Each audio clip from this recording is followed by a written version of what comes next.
bilang perhotelan, orang hotelier sama pegawai bank, gajinya besaran mana? Bisa gajinya besaran dunia perhotelan. Jadi kalau jika kalian udah masuk ke dunia, makanya kalau kalian terjun ke dunia perhotelan itu, selain gaji kalian double, yang pertama Anda mendapatkan gaji UMR, terus kedua itu service charge lah. Service charge itu biasanya melebihi dari gaji pokok yang kalian terima. Kalau pengalaman saya sih dulu.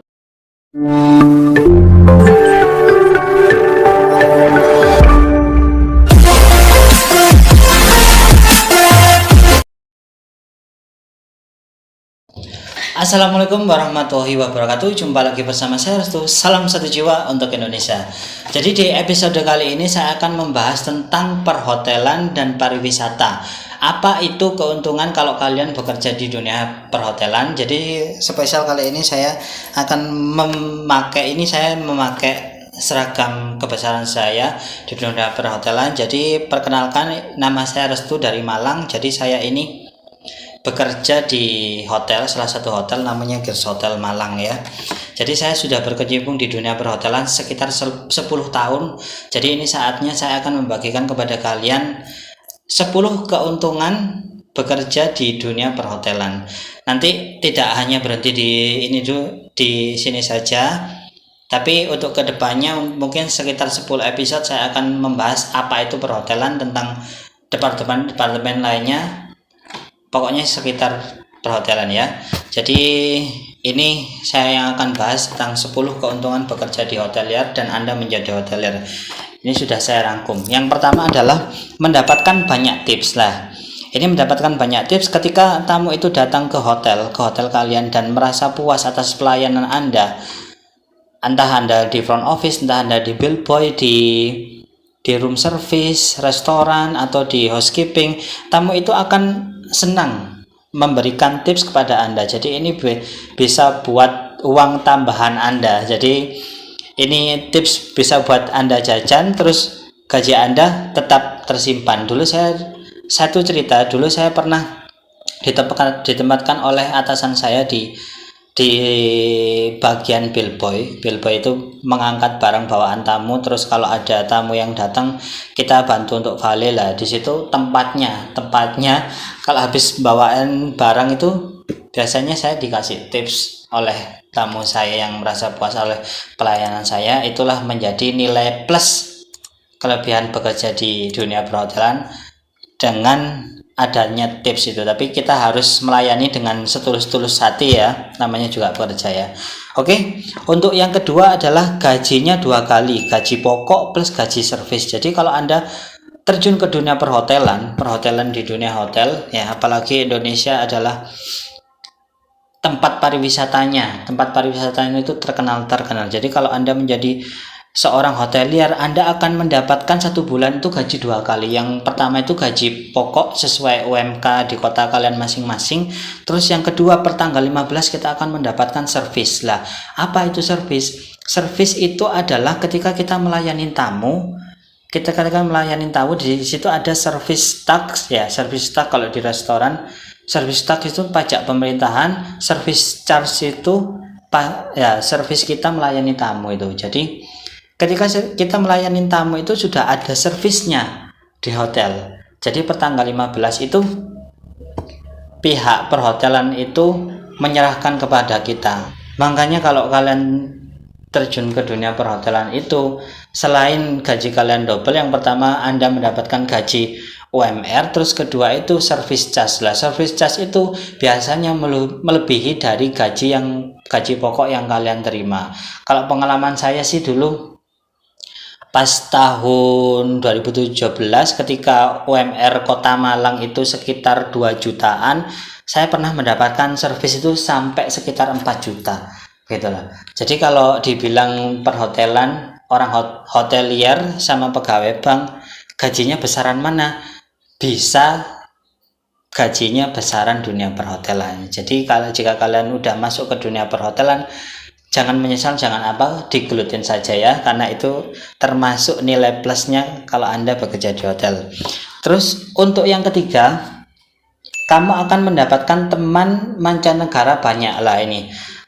kan kalau di dunia perhotelan kan nanti banyak tamu-tamu bule kan, tamu-tamu bule itu. Jadi sepengalaman saya dapat banyak teman dari teman mancanegara seperti Malaysia, Sri Lanka, Amerika, Inggris. Jadi kan kita kan menghandle bule ketika pelayanan kita itu senang, bulenya senang, dia itu lama-lama akrab, terus lama-lama ya jadi saudara, jadi teman juga, terus tuker-tukeran nomor WA. Itu yang saya rasakan sekarang. Jadi saya masih berkomunikasi dengan tamu-tamu saya yang sekarang sudah menjadi bagian dari keluarga saya, atau teman saya yang dari Sri Lanka, dari Malaysia juga ada, dari Amerika. Halo Mr. Miyuru, mungkin Anda melihat saya, atau Bapak Asri dari Malaysia ya. Jadi itu ketiga keuntungan kalau Anda terjun di dunia perhotelan. Jadi link-link Anda, teman-teman luar negeri Anda itu banyak gitu ya. Nah, terus yang keempat, skill bahasa Inggrismu akan bertambah dan teruji. Nah, menambah rasa pede kan. Ketika Anda terjun di dunia perhotelan, meskipun Anda tidak ada basic bahasa Inggris, dan Anda terjun di dunia perhotelan itu, Anda dituntut untuk menguasai bahasa Inggris. Jadi saya dulu waktu kerja di perhotelan pertama kali, emang saya nggak suka bahasa Inggris, tapi pas saya di dunia perhotelan itu saya mesti ketemu bule gitu.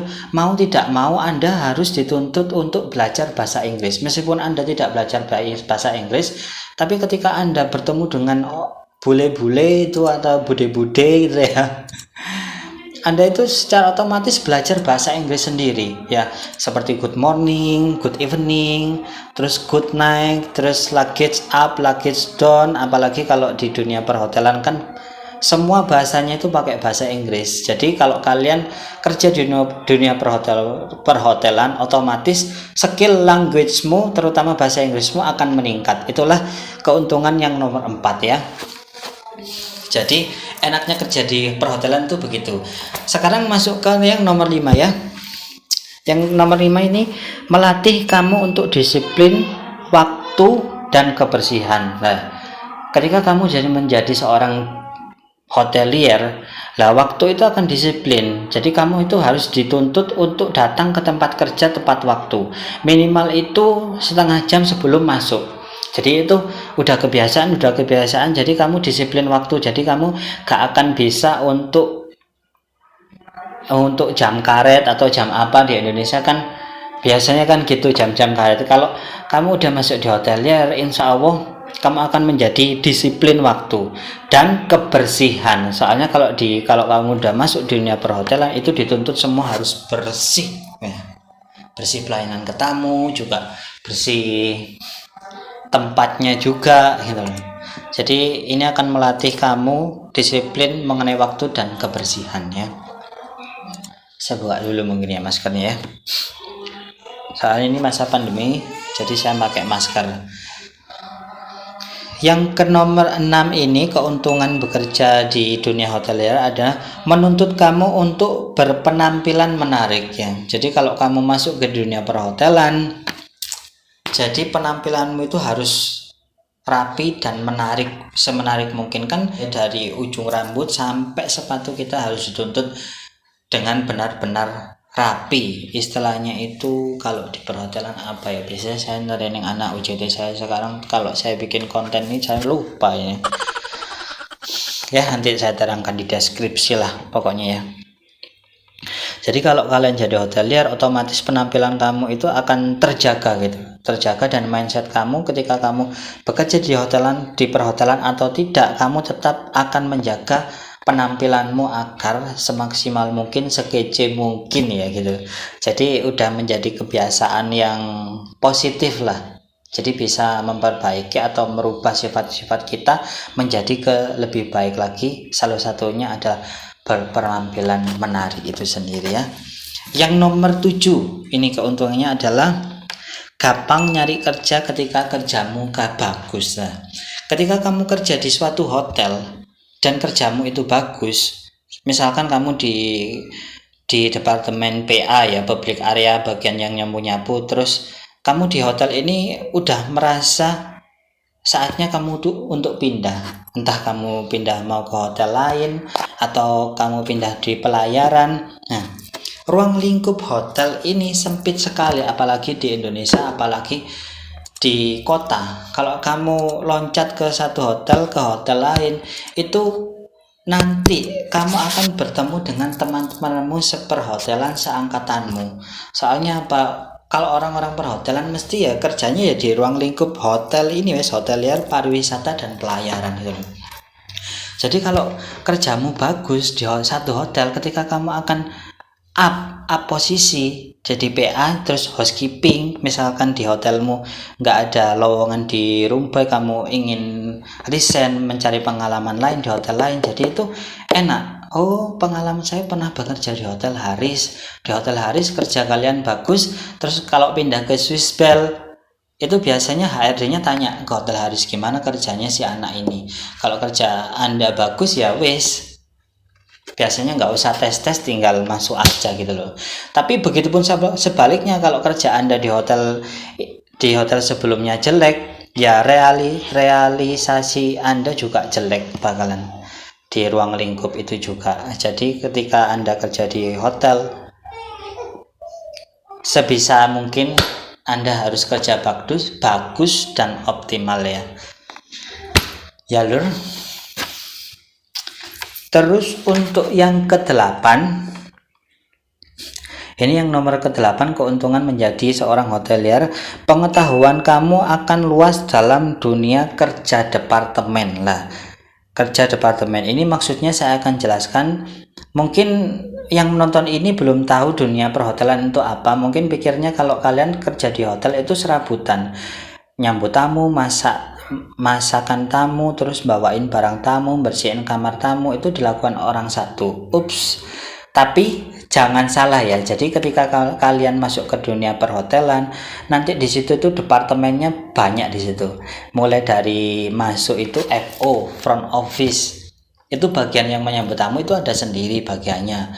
Terus bill boy juga ada sendiri, terus kitchen koki juga ada sendiri, terus engineering itu bagian yang memperbaiki kalau ada kerusakan di hotel-hotel, itu kita ngontaknya di engineering. Jadi pas kamu masuk dunia perhotelan itu ternyata luas, ada sales marketing, ada FO, ada engineering, ada bill boy, ada kitchen, ada bagian cuci, ada bagian gardener.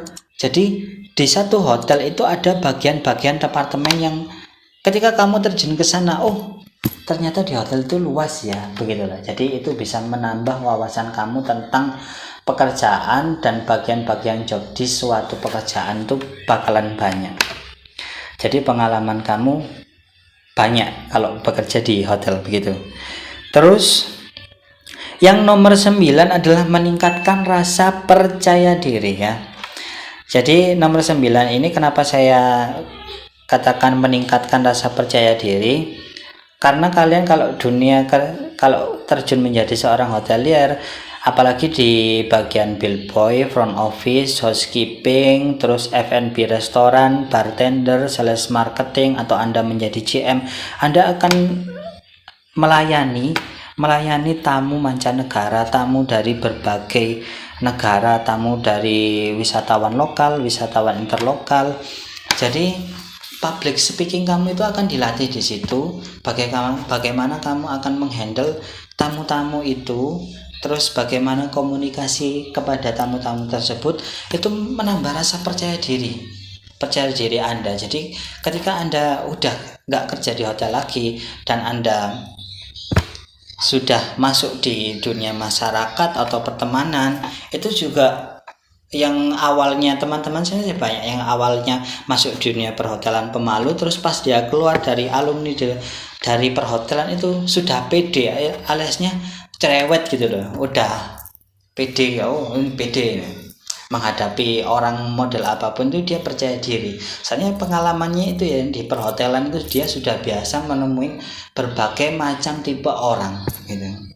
Jadi kenapa nomor 9 ini meningkatkan rasa percaya diri Anda ini penting sekali untuk menjalin komunikasi Anda di dunia perhotelan dan pekerjaan ya. Terus ini yang terakhir ya, sebelum menutup perpisahan kita, housekeeping.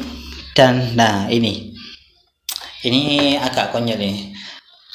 Nah, dapat makanan banyak dari tamu lah. Ini mungkin saya ini udah gemuk. Dulu 10 tahun yang lalu ketika saya masuk ke dunia perhotelan saya kurus.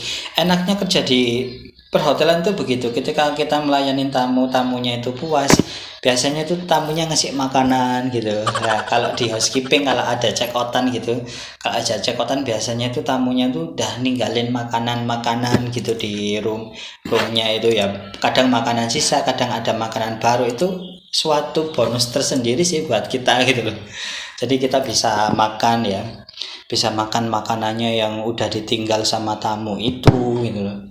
Jadi kan kita bisa gemuk. Kalau di bagian restoran itu biasanya kalau selesai event juga tamunya udah mas, makanan sisanya wis buat sampean aja, buat kalian aja gitu. Jadi dimakan aja buat teman-teman, itu enaknya tuh di situ. Kadang kalau di front office juga biasanya dikasih makanan sama tamu itu loh, enaknya itu dari situ gitu loh. Itu sih nilai plus jadi nilai plus dari seorang perhotelan ya. Mungkin itu 1 dari 10 yang bisa saya rangkum menurut pengalaman saya bekerja di dunia perhotelan. Mungkin kalau kalian ada kelebihan yang lain-lainnya bisa tinggalkan di pendapat Anda di kolom komentar di bawah ini ya lur ya. Ya, semoga video ini bermanfaat buat kalian khususnya jurusan pariwisata yang akan memulai bekerja di dunia perhotelan. Semangat, kalian adalah penerus calon pekerja pariwisata di Indonesia yang bisa membangkitkan pariwisata Indonesia ya. Bekerjalah dengan tulus, jujur dan ikhlas ya.